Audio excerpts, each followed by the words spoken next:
salue tous dans le beau et précieux nom de notre Seigneur Jésus-Christ.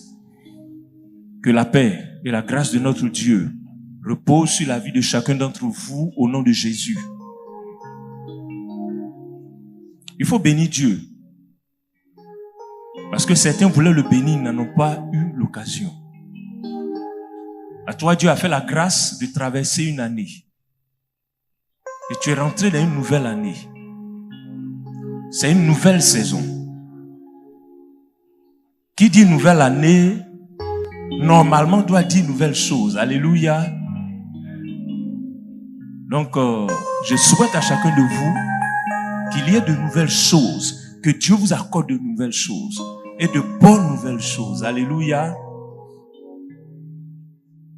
Vous savez, pour réussir une nouvelle année, les vœux seuls ne suffisent pas. Amen. Quand on te dit, meilleur vœu, bonne année, tous les bontés, ça suffit pas, hein, pour avoir une bonne et nouvelle année. Alléluia. Il y a des dispositions qu'il faut prendre. Si l'année 2025 ressemble à l'année 2024, c'est pas trop sûr que des choses nouvelles t'arrivent. Mais si tu commences par prendre de nouvelles résolutions, si tu commences par prendre de nouvelles décisions vis-à-vis du Seigneur, alors certainement des choses bonnes et nouvelles te seront accordées. Je voudrais ce matin qu'on aborde un sujet qui pour moi est comme un conseil. C'est des conseils pour la nouvelle année. Nous voulons réussir 2025. Et donc nous allons nous appuyer sur la parole de Dieu parce que en réalité c'est elle qui fait réussir. Si tu écoutes ce que Dieu te dit, tu réussiras. Mais si tu endurcis ton cœur, la réussite va passer au-dessus de toi. Alléluia. C'est pour cela que nous allons lire 1 Pierre, chapitre 2, du verset 1 au verset 8. 1 Pierre, chapitre 2, verset 1 au verset 8. Rejetant donc toute malice et toute ruse, la dissimulation, l'envie et toute médisance, désirez, comme des enfants nouveau-nés, le lait spirituel et pur, afin que par lui, vous croissiez pour le salut. Si vous avez goûté que le Seigneur est bon, approchez-vous de lui, pierre vivante, rejetée par les hommes, mais choisie et précieuse devant Dieu. Et vous-même, comme des pierres vivantes, édifiez-vous pour former une maison spirituelle, un saint sacerdoce, afin d'offrir des victimes spirituelles agréables à Dieu par Jésus-Christ. Car il est dit dans l'Écriture, « Voici, je mets en Sion une pierre angulaire, choisie, précieuse, et celui qui croit en elle ne sera point confus. » Verset 7. L'honneur est donc pour vous qui croyez. Mais pour les incrédules, la pierre qu'ont rejetée ceux qui bâtissaient est devenue la principale de l'angle, et une pierre d'achoppement et un rocher de scandale. Verset 8. Ils s'y heurtent pour n'avoir pas cru à la parole, et c'est à cela qu'ils sont destinés. Amen. Que Dieu bénisse la lecture de sa parole. Alors, le sujet que je vais aborder avec vous, c'est faire de Jésus-Christ la pierre angulaire de ta vie en 2025. Amen. Fais du Seigneur Jésus la pierre angulaire de ta vie en 2025. Voyons au verset 6 du texte que nous venons de lire, il est écrit, « Car il est dit dans l'Écriture, « Voici, je mets en Sion une pierre angulaire, choisie, précieuse, et celui qui croit en elle ne sera point confus. » Amen. C'est de ce texte-là que j'ai tiré donc l'encouragement que je veux apporter à chacun d'entre nous. Donc, il faut faire de Jésus la pierre angulaire de ta vie. Si tu veux réussir en 2025, si tu veux que des choses nouvelles et de bonnes choses t'arrivent, viennent à toi, fais de Jésus la pierre angulaire de ta vie. Mais c'est quoi une pierre angulaire? Parce que c'est la première question que vous allez me poser.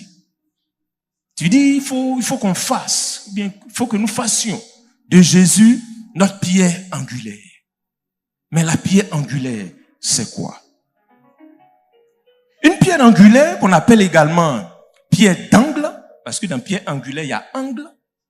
Pierre d'angle, on appelle ça également tête d'angle. On l'appelle également pierre de fondation ou pierre de scellement. Voici les synonymes de pierre angulaire.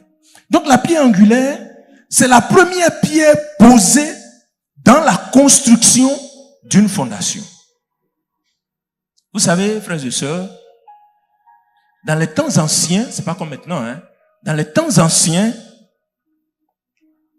lorsqu'on devait construire une maison, les architectes posaient en premier une pierre. Il y a une pierre qu'ils posaient en premier. En général, c'était une grosse pierre. Une pierre de choix. Parce qu'on ne prend pas n'importe quelle pierre. Une pierre bien choisie. Une grosse pierre. C'est cette pierre-là qu'ils posaient en premier. Amen. Voilà. C'est sur cette pierre et à partir de cette pierre-là, en fonction de cette pierre, que toute la maison sera bâtie. C'est à partir de cette pierre-là qu'on bâtit toute la maison. En réalité, toute la maison repose sur cette pierre-là. Alléluia. C'est la pierre angulaire donc qui va déterminer la position de l'ensemble de la structure. C'est elle qui va déterminer.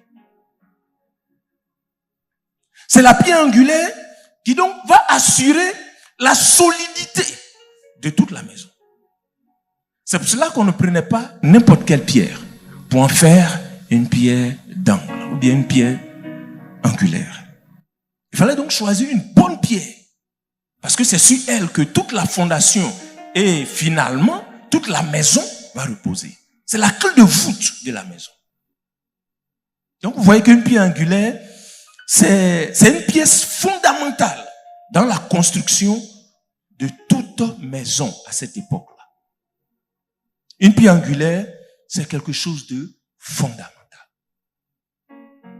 Mais ici, nous ne sommes pas dans la construction. Vous allez me demander, mais pourquoi on aborde cet aspect-là dans un domaine spirituel? Alors, dans le domaine spirituel, il faut savoir que Jésus, notre Seigneur, est considéré comme une pierre angulaire. C'est cette comparaison-là que la Bible fait. C'est pour cela que j'aborde ce texte-là. Jésus, spirituellement, est considéré comme la pierre angulaire de tout l'édifice que Dieu bâtit. Toute l'œuvre de Dieu, là, la pierre la plus importante, la pierre sur laquelle repose tout l'édifice de Dieu, c'est Jésus-Christ. Amen, amen. On va lire Ésaïe 28, verset 16. Parce que vous allez voir que déjà dans l'Ancien Testament, avant même que Jésus ne vienne, le Seigneur l'avait déjà annoncé. Ésaïe 28, 16. Ésaïe chapitre 28, verset 16. C'est pourquoi, ainsi parle le Seigneur, l'Éternel. Voici, j'ai mis pour fondement en Sion une pierre éprouvée, une pierre angulaire de prix, solidement posée. Celui qui la prendra pour appui, celui qui va prendre donc cette pierre-là pour appui, n'aura point hâte de fuir. Il n'aura point hâte de fuir. Amen. Amen. C'est ce texte-là que Pierre, en fait, a repris. Alléluia. Donc, Ésaïe déjà, plusieurs centaines d'années, avait prédit, avait dit d'avance que Dieu va poser à Sion, c'est-à-dire à Jérusalem, une pierre éprouvée, une bonne pierre, une pierre solide, une pierre de choix. Il dit, celui qui va s'appuyer sur lui, il n'aura pas à fuir. En fait, il n'aura pas à avoir peur. Alléluia. Il ne sera pas confus. La honte ne sera pas pour lui. Alléluia. On va lire Matthieu 21, verset 42.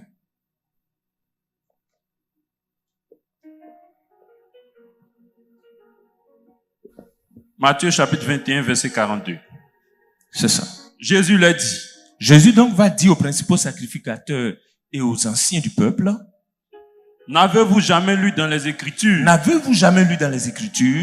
la pierre qu'ont rejetée ceux qui bâtissaient La pierre qu'ont rejetée ceux qui bâtissaient est devenue la principale de l'angle. Est devenue la principale de l'angle.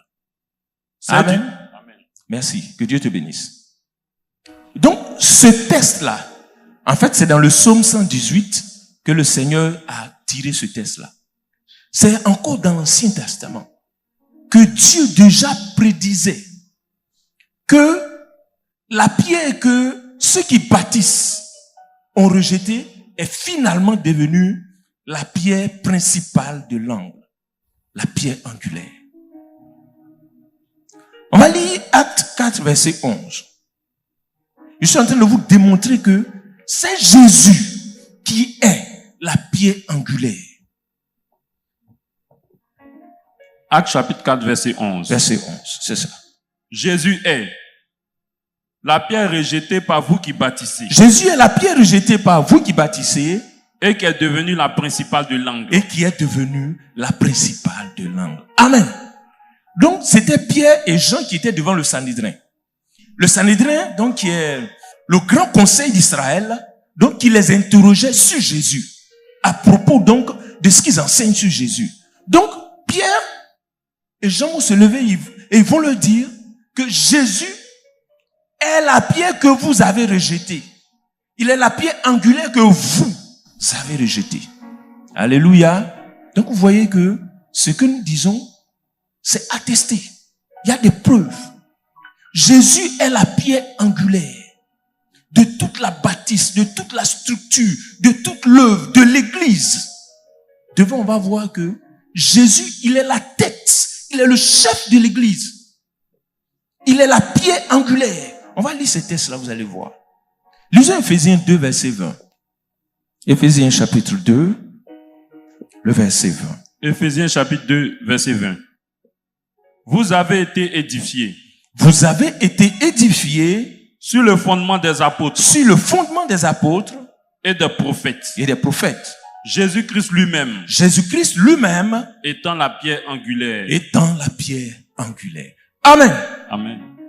Donc vous voyez que des psaumes, d'Ésaïe, de Jésus lui-même, de Pierre et Jean, avec Éphésiens, nous sommes avec Paul. Paul dit la même chose.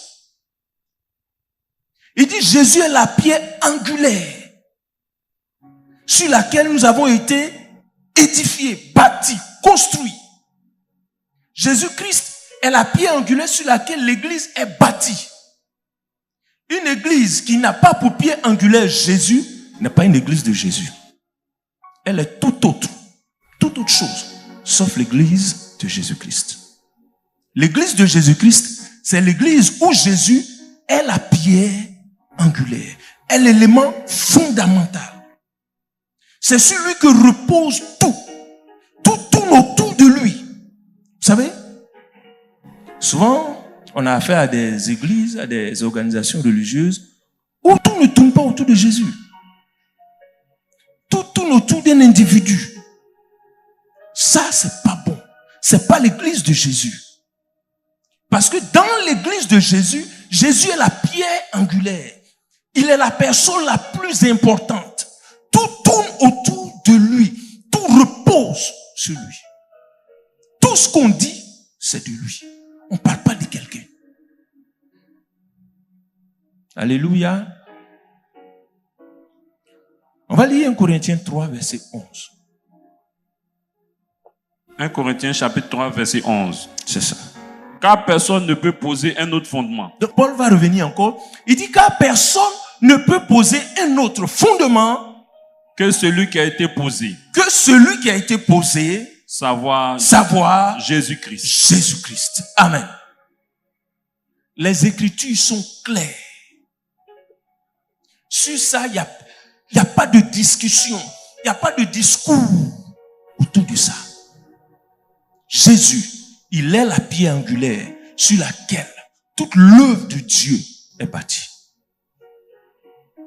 Frères et sœurs, c'est pour cela que Jésus est appelé le Christ. Le Christ. Quand on dit Jésus-Christ là, en réalité, le Christ, c'est sa fonction. Son nom, c'est Jésus. Le Christ, c'est sa fonction. Sinon, une de ses fonctions.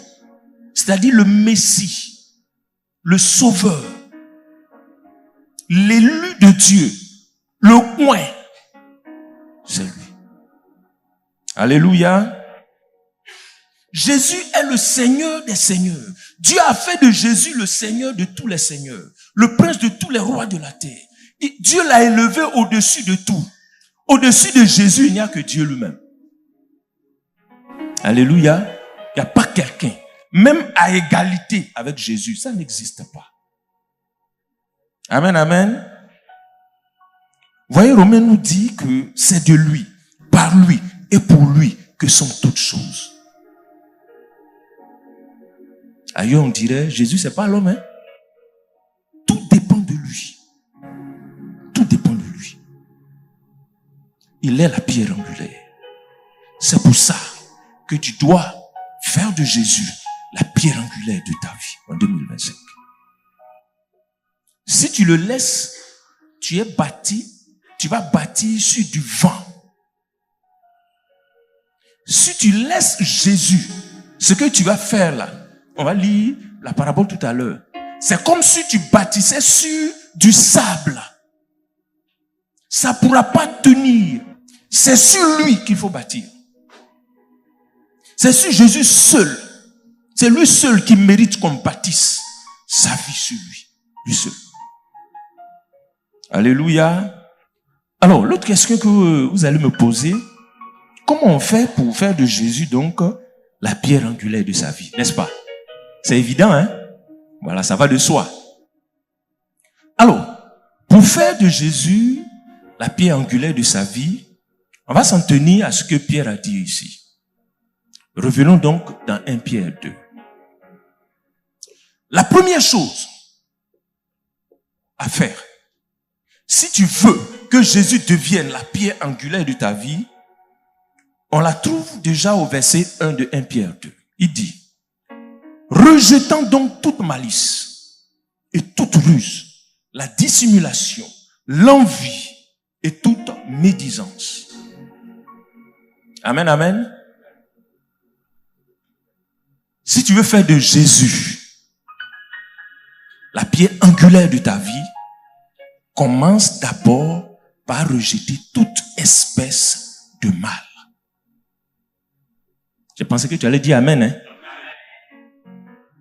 Ça commence là. C'est par là que ça commence. Si tu veux faire de Jésus la pierre angulaire de ta vie, ôte le mal de ta vie. Alléluia. Tu ne pourras pas bâtir avec ça. Non. C'est pour cela que Pierre dit, il faut rejeter. Le mot rejeter veut dire quoi? Nous tous on sait, hein? Rejeter, c'est repousser. C'est se débarrasser de quelque chose. C'est refuser, c'est se dépouiller de quelque chose. Frères et sœurs, si tu veux que Jésus devienne la pierre angulaire de ta vie en 2025, il faut te débarrasser du mal. J'ai pour habitude de dire ici que normalement, je n'ai même pas besoin de te dire ça. Pour la simple raison que tu as le Saint-Esprit. Et le Saint-Esprit qui marche avec nous, quand ça ne va pas dans ta vie, là, c'est lui qui te dit. La Bible dit c'est lui qui convainc de péché. Mais comme la répétition est une vertu pédagogique, C'est pour cela que je me permets de répéter. Si tu veux que Jésus-Christ devienne la pierre angulaire de ta vie, commence par te débarrasser du péché. Commence par le faire.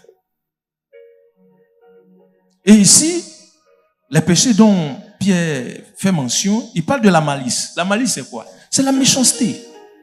C'est penser le mal. Tu es là et puis tu réfléchis au mal.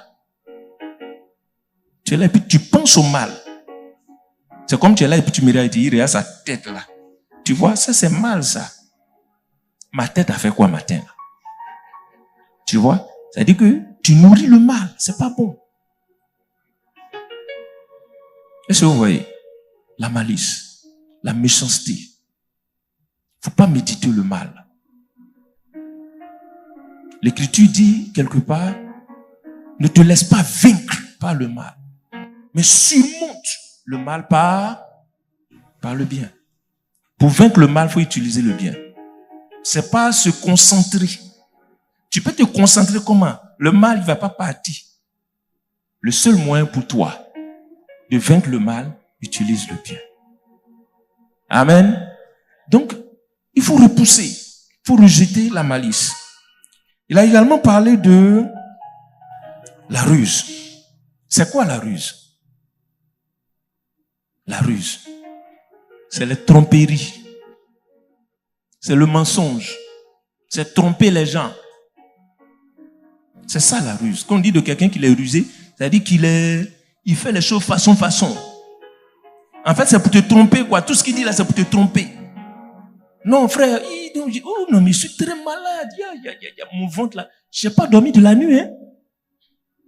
Alors qu'il a fait songe, il a ronflé même. Tout ça, c'est pour te soutirer un peu d'argent. Ça, c'est quoi? C'est la ruse. C'est pas bon. Le chrétien ne doit pas user de ruse. Parce que le rusé, c'est qui? C'est le diable. Si tu joues avec la ruse, tu seras un enfant du diable. Souvent, quand on dit ça, les gens pensent que c'est injurieux. C'est pas injurieux. Mais si tu fais ce que le diable fait, tu es son enfant. Comment on peut qualifier ça? Si tant est que tu es enfant de Dieu, il faut faire les œuvres de Dieu. C'est comme ça. Amen, amen. Donc, Pierre dit, il faut rejeter la ruse. Il dit qu'il faut rejeter également la dissimulation. C'est quoi la dissimulation? C'est l'hypocrisie. L'hypocrisie. La duplicité. Toi seul, tu as plusieurs vies, tu as plusieurs couleurs, comme caméléon. Quand tu es avec nous, tu es blanc. Tu souris comme ça, mais quand tu nous quittes, on ne peut pas. Ça, c'est de la duplicité. Et ce n'est pas bon. La dissimulation. Dissimuler, c'est cacher. Tu as une vie cachée, tu as une double vie. Tu as deux vies. C'est pas bon. Le chrétien doit avoir une seule vie. C'est-à-dire, ce qu'on voit de toi là, c'est ce que tu es. Il n'y a pas quelque chose d'autre derrière. Amen. Il faut donc rejeter la dissimulation. Il dit, il faut rejeter également l'envie. L'envie, c'est quoi? C'est la convoitise. La convoitise. Oh, vous savez, mes frères, mes sœurs, la convoitise, c'est le péché le plus... J'ai failli dire, c'est le péché de ce siècle. Tout est convoitise. Tout ce qu'on fait là, c'est pour susciter la convoitise. C'est pour cela que dans 1 Jean 2 qu'on va lire, 1 Jean 2, 15 à 17, Jean va nous parler de ça. 1 Jean 2, 15 à 17. Nous écoutons la parole de Dieu.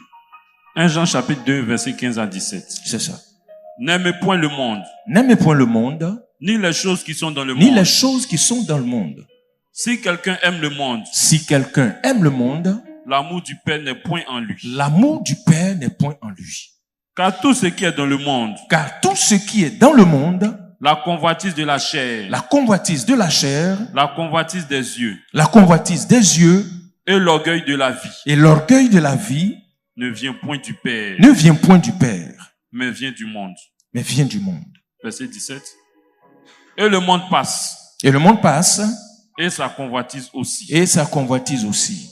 Mais celui qui fait la volonté de Dieu. Mais celui qui fait la volonté de Dieu demeure éternellement. Celui-là, il demeure éternellement. Amen. Oh, quel beau verset. Donc, vous voyez que Jean a résumé tout le mal qu'il y a dans le monde par la convoitise. La convoitise de la chair, ce que la chair désire, les envies de la chair. La convoitise des yeux, ce que les yeux voient, qui convoitent, c'est-à-dire l'envie, et puis l'orgueil de la vie, l'orgueil. L'orgueil aussi est une convoitise. L'orgueil de la vie. Vouloir faire comme les gens du monde. Vous savez, tout ce qu'on fait aujourd'hui dans le monde, que ce soit à la télévision, sur Internet, partout, c'est pour susciter de la convoitise. C'est pour cela qu'en tant que chrétien, tu dois faire attention. Ne te laisse pas emballer. Toi, tu es chrétien. Toi, tu n'es pas homme du monde. Même si tu es dans le monde, mais tu n'es pas du monde. Il faut éviter la convoitise. Parce qu'à cause de la convoitise va t'entraîner à faire des choses extrêmement graves devant Dieu. Mais parce que si j'ai envie de quelque chose que je n'ai pas, qu'est-ce qui se passe? Souvent, je fais n'importe quoi. Je fais n'importe quoi pour l'avoir. Tout cela, derrière la motivation, c'est la convoitise. Amen. Donc, il faut rejeter la convoitise, toute convoitise, toutes sortes de convoitises. Et enfin, ce que Pierre nous demande de rejeter, la médisance. La médisance. Médisance, ça là, il faut qu'on rejette. La médisance, c'est quoi? C'est ne parler que des défauts de quelqu'un. Les défauts. C'est-à-dire que ton frère là, tu n'as jamais vu qualité en lui. Quand tu dois parler, c'est un mal. Ça, c'est de la médisance. C'est pas bon. Est-ce que parler des défauts du frère là, est-ce que ça l'édifie? Ça n'édifie pas. Parlons de nos qualités, mes frères et sœurs. Insistons sur nos qualités. Nos défauts, comme l'apôtre le dit, on travaille encore à cela. Chacun a des défauts. Donc, ne passe pas ton temps à parler des défauts de ton frère ou de ta sœur. Parce que toi-même, tes défauts, on ne peut pas. Le Seigneur disait dans une parabole, ôte d'abord la poudre qui est dans ton œil, et alors, ainsi tu verras comment il faut enlever la paille qui est dans l'œil de ton frère. C'est-à-dire, commence d'abord par te soigner. Plutôt que de parler des défauts de ton frère, des défauts de ta sœur. Il faut rejeter ça, c'est pas bon. C'est des péchés qui gâtent la communion. Parce que si j'apprends que tu médites sur moi, comment tu veux que je te regarde désormais? Comment tu veux qu'on se regarde? Vous voyez? Ça n'édifie pas. Ça détruit la communion. Alléluia. Donc, ce qu'il faut faire, il faut, comme Pierre le dit, il faut rejeter tout cela. Allons-y au verset 2. Donc, la première des choses, il faut rejeter toute espèce de mal. La deuxième chose, il dit, désirez, comme des enfants nouveau-nés, le lait spirituel pur, afin que par lui, vous croissiez pour le salut. Donc, quand on a rejeté toute espèce de mal, on doit maintenant désirer. Vous voyez, tout à l'heure, je vous disais que pour vaincre le mal, il faut rechercher le bien, il faut utiliser le bien, c'est ça. Il faut désirer maintenant. Mais qu'est-ce que tu dois désirer? Le lait spirituel pur. La parole de Dieu. Amen. Si tu veux réussir en 2025, il faut aimer la parole de Dieu. Il faut aimer la parole de Dieu. Je dis bien, il faut l'aimer. Il faut aimer la parole de Dieu. La réussite, le succès se trouve dans la parole de Dieu. C'est pour cela que le Seigneur a dit à Josué, ce livre-là, que ce livre de la loi ne s'éloigne point de ta bouche. Médite-le jour et nuit. Afin d'agir fidèlement selon tout ce qui est écrit. Il dit, c'est alors que tout ce que tu vas faire, tu vas réussir. Donc vous voyez que la réussite, le succès sont liés à la parole de Dieu, à la méditation de la parole de Dieu, à l'amour, à ta relation vis-à-vis de la parole de Dieu. Il faut prendre la parole de Dieu à cœur, frère. Ma soeur, il faut aimer la parole de Dieu, il faut la méditer. Quand on dit enseignement, on doit te voir. Que ce soit en présentiel, mais en ligne, même on doit aussi te voir. Parce que quand tu es en ligne aussi, on te voit. Il y en a qui ne participent pas aux enseignements. Quand on dit enseignement, ils ne sont pas concernés. Ah, enseignement de la parole de Dieu. Les dimanches, on est obligé de faire exhortation parce qu'on n'a pas assez de temps. On ne peut pas rentrer en profondeur. On oblige l'homme de Dieu, l'apôtre, à prendre dimanche pour faire enseignement. Il va parler 1h, 1h30. Après, on va dire non, mais on ne vient pas aux enseignements. Donc, il profite. Pendant que tu es là, il profite en même temps. Voyez. Aimons la parole de Dieu. Chacun de nous doit avoir cahier. 2 gros cahiers. Pourquoi j'ai dit 2? 1 pour enseignement, 2 pour prédication. Mais oui, c'est pas le même cahier. C'est pas le même contenu. Pour ceux qui ont suivi le dernier enseignement que l'apôtre a fait avant qu'on entre dans la nouvelle année, on a parlé de la foi, la pratique de la foi. Il a fait ça sur 3 ou 4 mois, de façon suivie. Il y en a qui ont, je sais pas. Frères et sœurs, si nous voulons réussir en 2025, désirons la parole de Dieu. Il dit, il faut désirer la parole de Dieu. 3e chose à faire. Si nous voulons faire de Jésus-Christ notre pierre angulaire, la 3e chose se voit au verset 4. Il dit, approchez-vous de lui, pierre vivante, rejetée par les hommes, mais choisie et précieuse devant Dieu. Amen. S'approcher. S'approcher du Seigneur. Vous savez, un des drames des chrétiens, c'est que ils sont chrétiens, ils ont saisi le Seigneur, ils l'ont accepté, mais souvent ils sont éloignés de lui. Ils ne le connaissent pas. Ils ne le connaissent pas. C'est à des chrétiens que Pierre dit, approchez-vous de lui. À quel moment on dit à quelqu'un, approche-toi? C'est que le quelqu'un là, il est loin. Amen. Quand quelqu'un est prêt, on ne lui dit pas approcher, mais il est déjà proche. Donc quand il dit approcher, c'est parce que très souvent, nous sommes éloignés du Seigneur. On est éloignés. Mais quand tu es éloigné de lui, comment tu peux faire de lui la pierre angulaire de ta vie?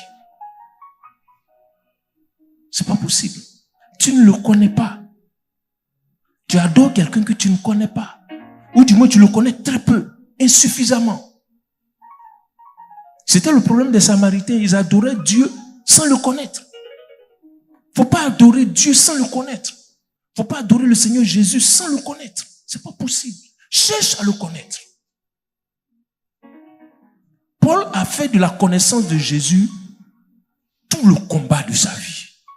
Paul, lisez ces textes, vous êtes émerveillés. Il dit, à cause de cette connaissance, il a tout abandonné. Il a renoncé à tout.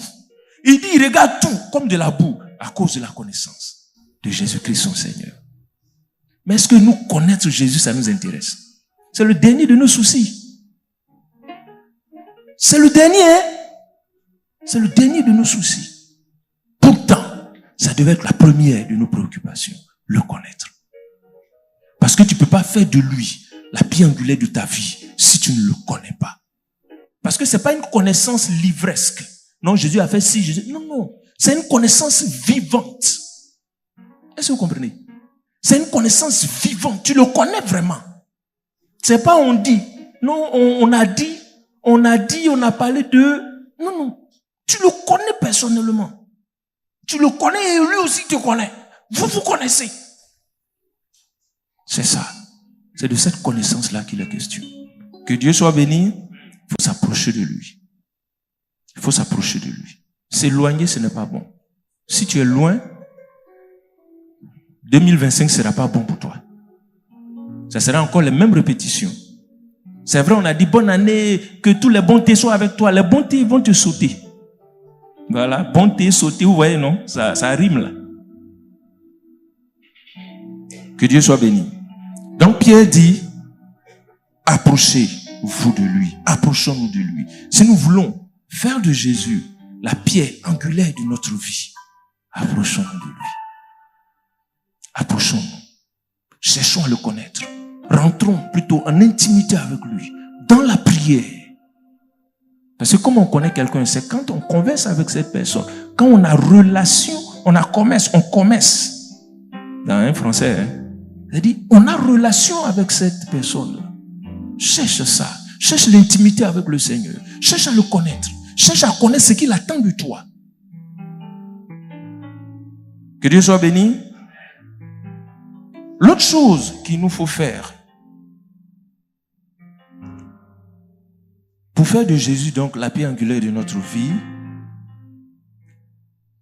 on la trouve au verset 5. Il dit, et vous-même, comme des pierres vivantes, édifiez-vous pour former une maison spirituelle. C'est le verbe édifiez-vous. Édifiez-vous. S'édifier. Pour faire de Jésus la pierre angulaire de sa vie, en fait, faire de Jésus la pierre angulaire de sa vie veut dire tout simplement construire sa vie sur Jésus. Bâtir sa vie sur Jésus. C'est pour cela qu'il a utilisé ici, édifiez-vous, construisez-vous, bâtissez-vous. Puisque Jésus est la pierre angulaire, après la pierre angulaire, pour construire la maison à cette époque, on prenait d'autres pierres. C'est comme ça. On ne faisait pas avec ciment à leur époque. C'est avec des pierres. Donc on place d'abord la pierre angulaire, après on va chercher d'autres pierres. Puis on colle pour former la maison. Alléluia. Donc pour faire de Jésus la pierre angulaire de sa vie, ici, on veut dire, il faut bâtir ta vie sur Jésus. Il faut construire ta vie sur lui. Il faut t'appuyer sur lui. Il faut demeurer en lui. Parce qu'il nous a déjà posé sur lui. Maintenant, toi, fais tout pour demeurer. On a déjà fait l'enseignement sur demeurer en lui. Demeurer. Je suis en Christ, mais je dois demeurer. Voilà. Quand j'ai cru en Jésus, je suis en lui. Mais désormais, ce que Jésus me demande, c'est de demeurer. C'est de bâtir ma vie sur lui. Alléluia. On va lire un texte. Colossiens 2, versets 6 à 7. Colossiens chapitre 2, versets 6 à 7. Ainsi donc, comme vous avez reçu le Seigneur Jésus-Christ, marchez en lui, étant enracinés et fondés en lui, et affermis par la foi, d'après les instructions qui vous ont été données. Amen. Ce texte, je vais essayer de l'expliquer un peu rapidement. Il dit, ainsi donc, c'est Paul qui s'adresse donc aux Colossiens, des chrétiens comme vous et moi. Il dit, ainsi donc, comme vous avez reçu le Seigneur Jésus-Christ, marchez en lui, étant enracinés et fondés en lui et affermis par la foi. Amen. Qu'est-ce que Paul veut dire ici aux Colossiens? Marcher en lui, ça veut dire vivre en lui. Ici, le verbe marcher, c'est de vivre. Il faut vivre en lui. Vivre en lui. Il faut vivre en lui. Ensuite, il dit, il faut t'enraciner en lui. Vous connaissez ce qu'on appelle enraciner? S'enraciner. Prendre racine. Quand on dit un arbre a pris racine quelque part, ça veut dire que ces racines ont fait quoi?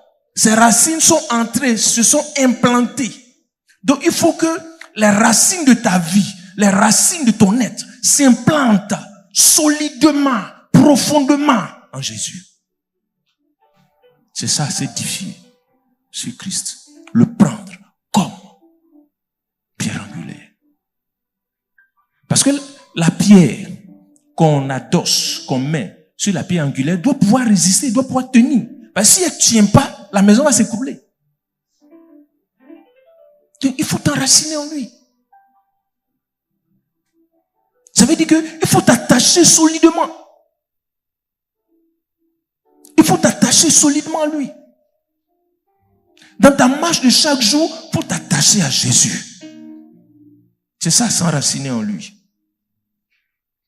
Il faut construire toute ta vie intérieure sur lui.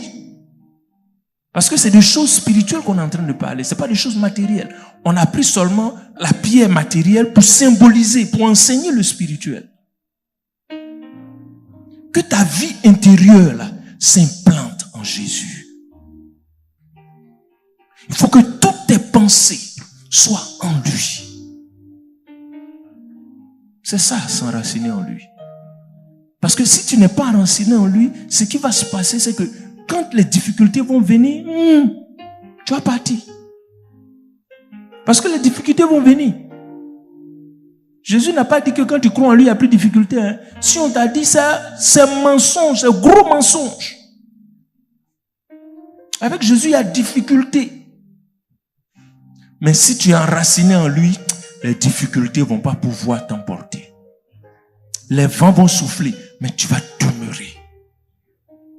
Mais si tu n'es pas enraciné, il suffit seulement que le diable souffle un peu. On ne voit plus la sœur. Tu l'appelles. Ah, ma sœur, on dit quoi? Ancien, c'est chaud, hein? Ça veut dire que le diable est en train de souffler. Et le vent est en train d'emporter la sœur. Il faut s'enraciner, mes frères. Mes sœurs, il faut s'enraciner. Parce que tant que Jésus n'est pas venu, le diable, là, il va continuer de travailler. La Bible dit, il rôde. Tu ne peux pas l'empêcher de rôder. Tu ne peux pas l'empêcher de t'attaquer. Toi, ce que tu dois faire, c'est de t'enraciner de telle sorte que quand ces attaques vont venir, tu sois ferme. Tu sois ferme. Sinon, Jésus n'a pas dit tu n'auras pas de problème. Tu auras problème même. Peut-être même tu es dedans, mais tu es englué même dedans actuellement. Ah, il faut que tu t'enracines. Alléluia. Il faut vivre dans une union véritable avec lui. Il faut vivre dans une union véritable avec lui. Que Dieu soit béni. On va lire Luc 6, 46, 49. Luc chapitre 6, versets 46 à 49. C'est ça. Pourquoi m'appelez-vous Seigneur, Seigneur, et ne faites-vous pas ce que je dis? Je vous montrerai à qui est semblable tout homme qui vient à moi, entend mes paroles et les met en pratique. Il est semblable à un homme qui, bâtissant une maison, a creusé profondément et a posé le fondement sur le roc. Une inondation est venue et le torrent s'est jeté contre cette maison sans pouvoir l'ébranler parce qu'elle était bien bâtie. Verset 49. Mais celui qui entend et ne met pas en pratique est semblable à un homme qui a bâti une maison sur la terre sans fondement. Le torrent s'est jeté contre elle. Aussitôt, elle est tombée. Et la ruine de cette maison a été grande. Amen. Vous voyez le dernier verset, le verset 49, c'est pas intéressant. Dire amen sur ça, c'est vraiment difficile. Vous savez, pour faire de Jésus la pierre angulaire de sa vie, il y a une chose essentielle qu'il te faut faire. L'obéissance. Je veux que tu dises amen. L'obéissance. Ici, dans la parabole que le Seigneur nous montre, le Seigneur dit, je vais vous montrer à qui ressemble quelqu'un qui vient à moi, écoute mes paroles et puis les met en pratique. Il dit, il est semblable à quelqu'un qui, pendant qu'il bâtissait sa maison, a creusé. Regardez bien le texte, ils ont dit 2 fois creuser. Et puis après, on a ajouté un adverbe profondément. Mes frères, vous savez, la vie chrétienne, là, c'est pas une vie de facilité. La vie de facilité, là, c'est chez le diable, chez l'ennemi de Dieu, le diable. C'est là-bas, tout est facile. Mais avec Dieu, avec le Seigneur Jésus-Christ, les choses ne sont pas faciles. Mais je n'ai pas dit pour autant qu'elles sont impossibles. Est-ce que vous comprenez? C'est pas facile et puis c'est impossible, c'est pas la même chose. Oui, c'est pas facile de soulever ça, mais ça ne veut pas dire que c'est impossible. Ben, si je me muscle bien, je peux soulever. Bien que, quoi que ce soit, difficile. Amen. C'est ça. La vie chrétienne, c'est ce que le Seigneur a comparé à... Il dit, entrez par la porte étroite, par le chemin resserré. La vie chrétienne, c'est ça. C'est une vie de difficulté. C'est une vie où le diable ne va pas te lâcher du tout. Parce qu'il est dans son rôle. C'est son rôle qui est là. Donc c'est normal. C'est comme tu dis, le sorcier m'attaque. Aïe. Quand tu dis sorcier, là, lui, il est là pourquoi? Le sorcier, il lance des sorts. Dans sorcier, il y a sort. C'est-à-dire, il t'attaque spirituellement. Non, il ne faut pas être surpris que le sorcier t'attaque. Si un sorcier t'attaque, tu dis, ah, d'accord, d'accord. C'est normal. C'est dans l'ordre normal des choses. Parce que si le sorcier ne t'attaque pas, faut te demander, est-ce que tu es dans les bonnes dispositions de Dieu? Ben, si tu es avec lui, il va t'attaquer, pourquoi? Ou bien, aïe, on est ensemble, il va t'attaquer, pourquoi? Que Dieu soit béni. Donc la vie chrétienne, c'est une vie de difficulté. C'est pas une vie de facilité. Moi, je vous dis, frères et sœurs, fuyez tout ce qui est facilité. La prière, c'est pas facile. Ou bien, 4 heures, 5 heures, au sommeil est bien doux, là. C'est là que tu dois te lever pour venir prier. C'est pas facile. C'est pas facile. Mais tu le fais. Parce que ça fait partie des choses que je dois faire pour faire de Jésus la pierre angulaire de ma vie. Tout à l'heure, je vous ai dit que je dois garder une communion avec lui. Mais la communion, c'est dans la prière. C'est pas les prières de 5 minutes là. 5 minutes même, je n'ai même pas encore fini même de tirer mes os. 5 minutes là, ce n'est rien dans la prière.